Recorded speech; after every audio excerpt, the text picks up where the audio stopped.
Alright, so here we have a 9-inch 300 blackout AR15 pistol with a Law Tactical folder and a Cry-Havoc QRB quick release barrel system. I'm going to start by locking the bolt to the rear. Undo these two hinges. Make sure they're clear.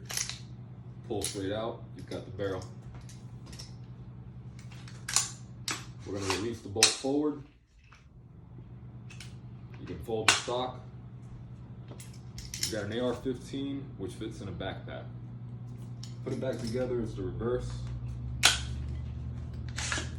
Lock the bolt back.